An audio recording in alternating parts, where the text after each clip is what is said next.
Hello everyone, dear viewers. Well, Germany's economy has a huge problem, and actually it's not just Germany, but all of Europe. We'll talk about this today. Besides that, there are still ongoing problems and conflicts with migrants, and on top of that, things aren't going well with Ukrainians either. Let's take a look at all of this. Subscribe to the channel, don't forget to do it, and let's get started.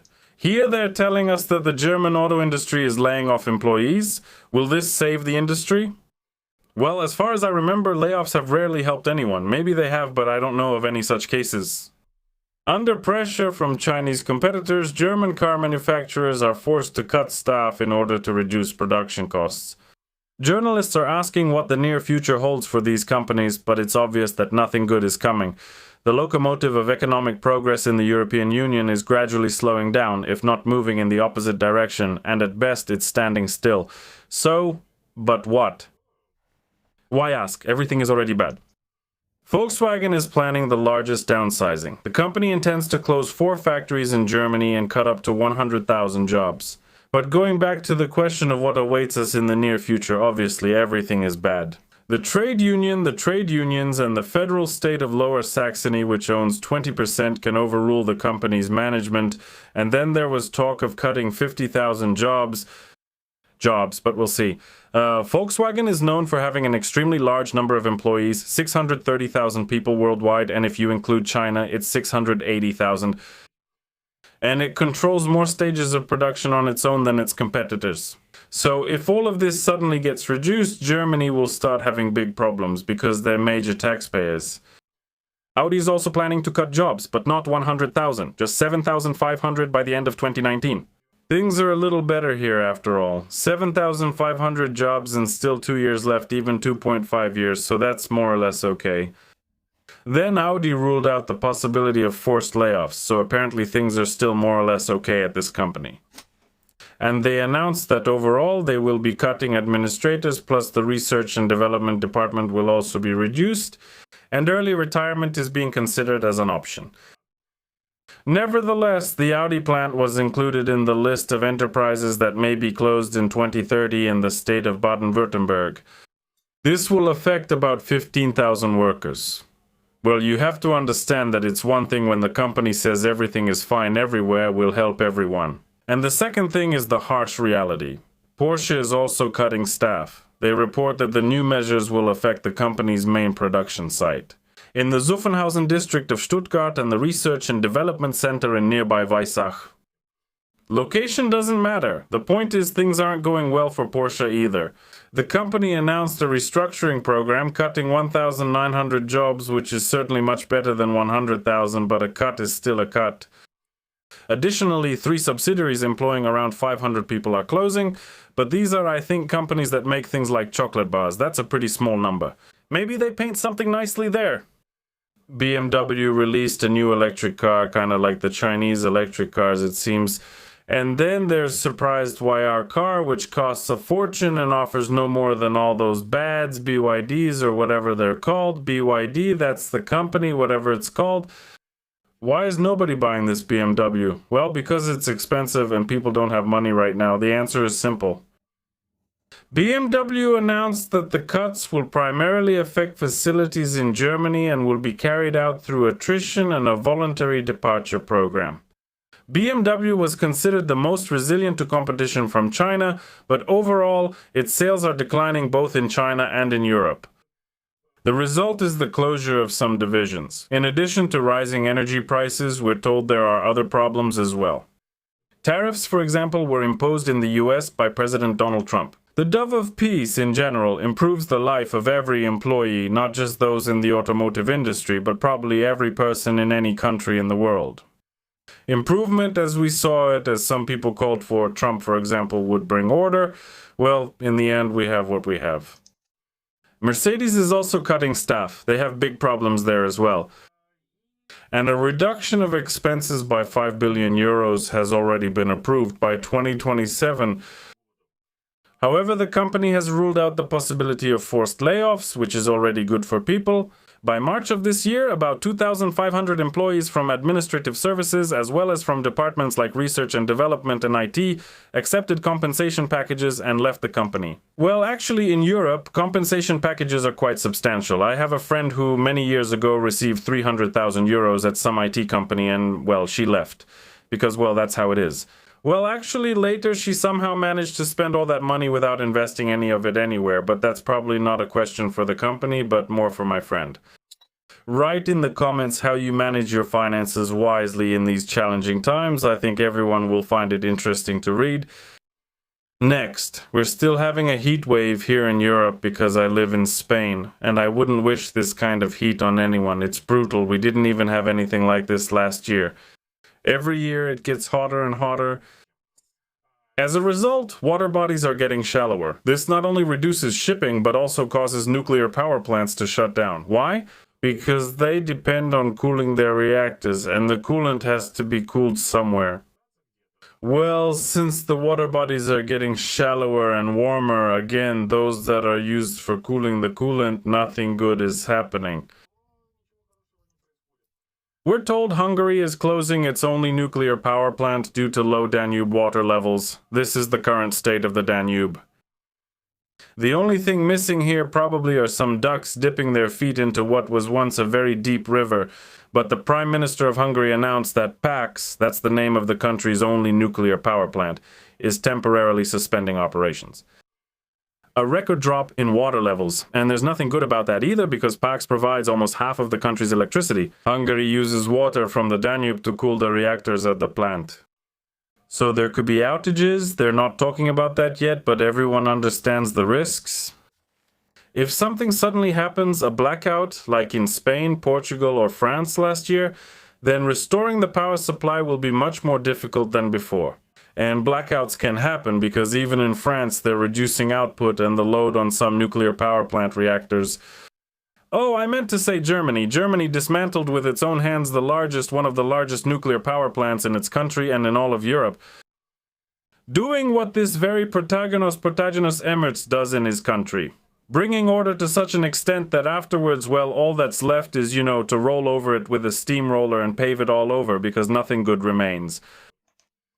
What else are they saying? The Madeira government has developed an emergency plan that provides for limiting consumption at the country's industrial enterprises. This again concerns Hungary, but it's about the same in other countries as well. The water levels in various bodies of water are dropping, and as a result, production has to, well, not be put on hold, but the volumes still have to be reduced. The hotter it gets, the worse it is. If there's no rain, it gets even worse. It's impossible to say when the rains will come. In the foreseeable future, the forecast isn't showing anything, so all we can do is wait and hope.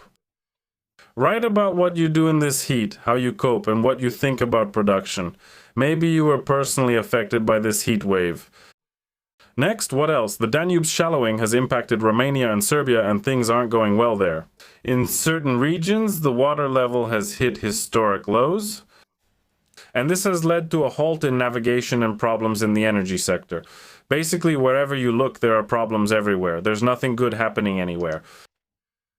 Now, regarding migrants, there are two groups, migrants from Ukraine and migrants from other countries. Especially in Spain, there are a lot of them now. I've already done a report about this. The link will be right here if I don't forget. And join my Telegram channel. Just point your phone or tablet camera at this QR code and you'll go straight there. Or there will be a description here as well. There's also a direct link to the Telegram channel in the video description. Just go there, and that's it. You'll see all the most interesting news. You don't need to go anywhere else. Then, the Czech Republic no longer gives protection to Ukrainians of conscription age. And then it turned out that, first of all of Europe no longer gives it either. Literally, this news came out just today, and honestly, at first I thought it was fake, but no, it seems to be true. Write in the comments if you know more about this. I checked several sources, and there are definitely problems with this. Here, someone is talking about it, and again, I'll show you my Telegram chat.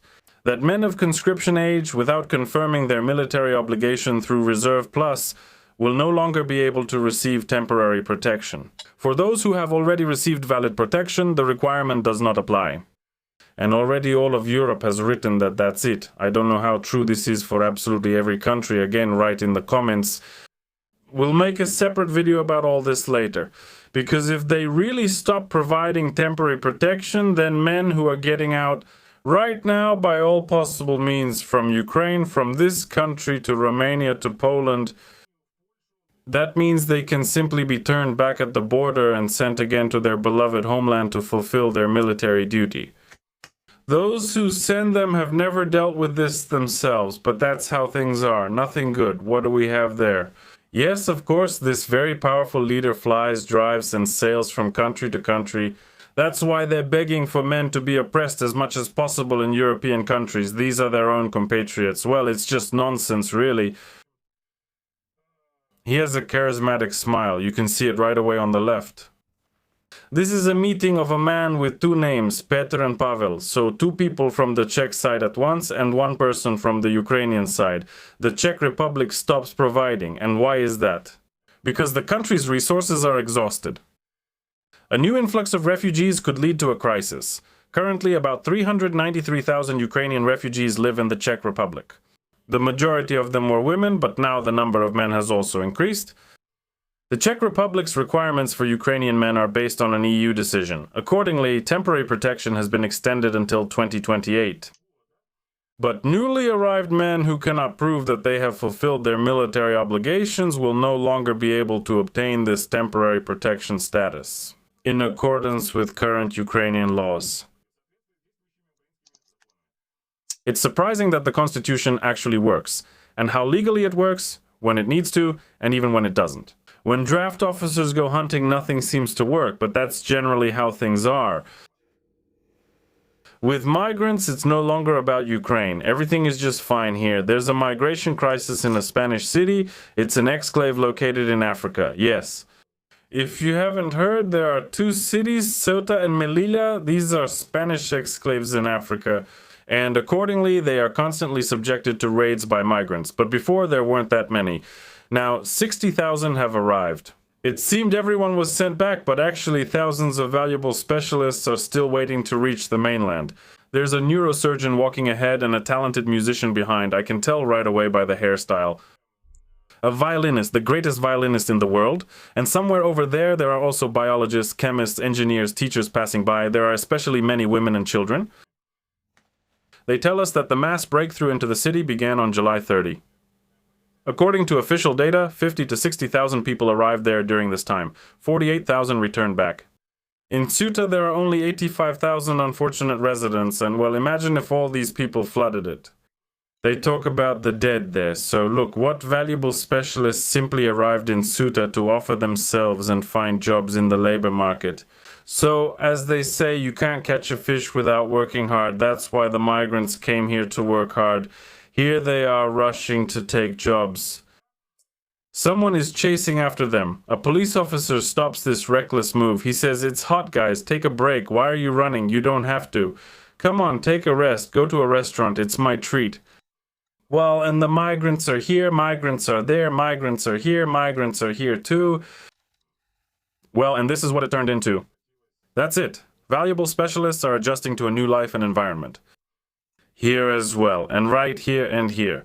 Here again, the geologist is testing the soil's fracturing to determine if pile construction can be done here. Or if they'll have to pour a concrete foundation. That's why he's testing it with his hands and his forehead. The skin on the forehead is tougher, so it's possible. For a geologist, it's a very valuable tool. And here, the migrants are cleaning up. See? They're making everything look nice. They're cleaning the bay from those rubber items they used to arrive on. Now everything has become much better than before. So that's how things are here in Europe. Right, if you're in Europe, let us know how the situation is getting worse in different countries. Is it getting better economically, or is it staying the same? How are you feeling? It would be interesting to know which country you're from and how all these various crises are affecting you. Well, that's it for now. Bye. To be continued.